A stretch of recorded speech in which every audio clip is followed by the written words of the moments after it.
Honourable members, question time. The Honourable Governor for Oro. Thank you, Deputy Speaker, for giving me the opportunity to ask a series of questions to the Minister for Health. And I would like to congratulate him on his appointment. I am confident that he will continue the good work that the former minister had initiated, and the minister before that. My series of questions are in relation to an article that appeared in yesterday's national newspaper. Health workers strike over 18.2 million in unpaid allowances. So I'd like to ask the minister what his ministry is doing about this, and how did this come about? For health workers to go on strike, it doesn't happen automatically because they are duty bound. They swear an oath to serve, protect lives, save lives. And so for them to go on strike is a serious matter. It means that they have exhausted all their avenues, that they have been ignored, they haven't been heard, etc., etc. So therefore we need to address this immediately because the repercussions are significant and borne by especially the most vulnerable in our communities. So can the minister please elaborate how his ministry intends to attend to this and what he intends to do about it and when? My other question, through you, Deputy Speaker, is in relation to the PAC recommendations. The PAC report was delivered in 2020 after an inquiry under the chairmanship of Honourable John Pundari, and a significant inquiry had been carried out exposing significant corruption in the National Department of Health, particularly to do with procurement of drugs and the distribution of these drugs. We would like to know, we meaning the people of Papua New Guinea, not just those who were part of the Public Accounts Committee at that time and delivered the report.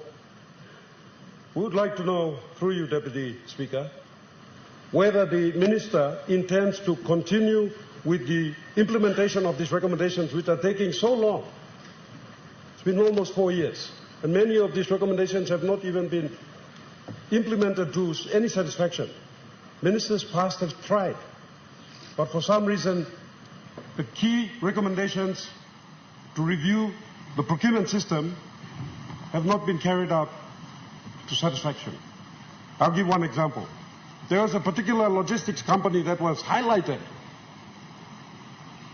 as being a company that just did not have the wherewithal, did not seem to have the care of duty to deliver drugs to its locations that it was supposed to do so, and to do it in a timely manner.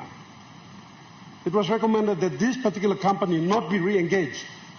That company is still operating today and is engaged by the National Department of Health. And it is still doing these terrible practices. Oro is a victim of this. So, Minister, what are you going to do about the recommendations by the PAC, and in particular to this particular segment of those recommendations? Those are my series of questions, Deputy Speaker. Thank you. Honourable Minister for Health. Thank you, Mr. Deputy Speaker, and I thank the Governor for Oro for these important questions. I thank the Prime Minister for appointing me as the Minister for Health. And I acknowledge the effort that were done by the former ministers with these in these important discussions. I'll start with the PAC, the Public Accounts Committee report on medical supplies procurement and distribution. Mr. Deputy Speaker, the department has in place a working committee and have started to look into or to implement the 15 recommendations that were in the PAC report, and I will present to Parliament the full report on what the department is doing to address these particular recommendations. Secondly, with regard to the newspaper article yesterday that is to do with the outstanding log of claims of payment to the Allied Health Workers Association. And the Allied Health Workers Association comprises of the pharmacies, the dental staff, the pharmacy staff, pharmacy, dental, radiology, and the physiotherapy staff. The Department of Health has 7 cadres of health workers, health unions, and you can say that it is a highly unionized department with 7 cadres of health workers, with 13 different allowances that are configured in the Alaska payroll system. What we have done, Mr. Deputy Speaker, is the department is in consultation with the DPM to make sure that the allowances that are in the claims must be verified and justified properly, especially the domestic market allowances and the housing allowance. That is ongoing discussion now with the department, Treasury, DPM, and the Labor Department.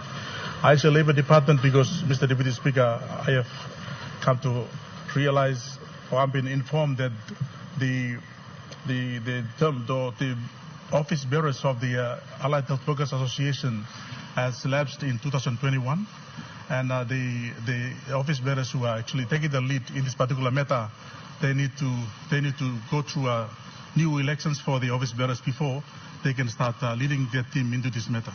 But what I say today, Mr. Deputy Speaker, is we are in consultation with Treasury and DPM and making sure that we meet this log of claims going back to 2012, and it's not 18. According to information I've received from the department, it's 12 million kina, and I want to say that we're not deliberately ignoring this particular matter, but we make sure that we are in compliance, making sure we check the figures and we comply so that we solve these matters accordingly.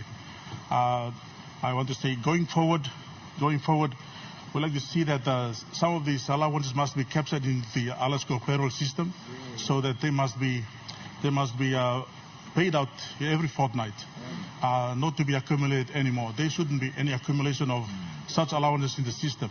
Like this one, Mr. Deputy Speaker, we're going back 2012, and we want to put a stop to this. That's the first thing that this department is doing. And the second thing, because of this matter, it's not only the Allied Health Workers Association, but it's now revealing to us different other, as I've said, we have 7 different cadres of health workers in the department, in the department. We have initiated audit for the human resource managers for the 21 PHAs. We need to have competent PHAs running the PHAs in the country. We'll conduct a PHAs audit, especially the HR section, so that we have competent HR managers who know their job and are working according to what we need to see. The current regulations of the PHA, Mr. Deputy Speaker, the CEOs of PHAs are now required to forward to the department a quarterly report on their performance, on the budget implementation and the HR matters, and that is also to do that. That is also to see that we are making sure we report on HR matters as part from financial matters. There's a mandatory requirement under the amendment that was done by the PHA Act, and I again commend the former ministers for making sure that we do this.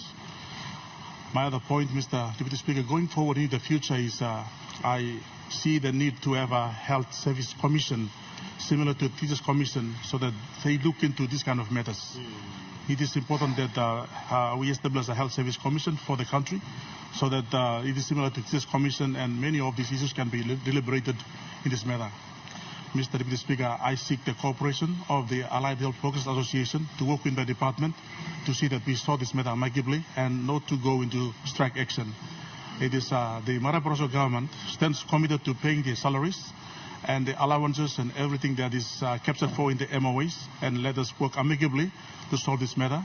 As I said today, that the office bearers of the Allied Health Workers Association, their term lapsed, so any person who is leading this particular arrangement, it is deemed to be illegal.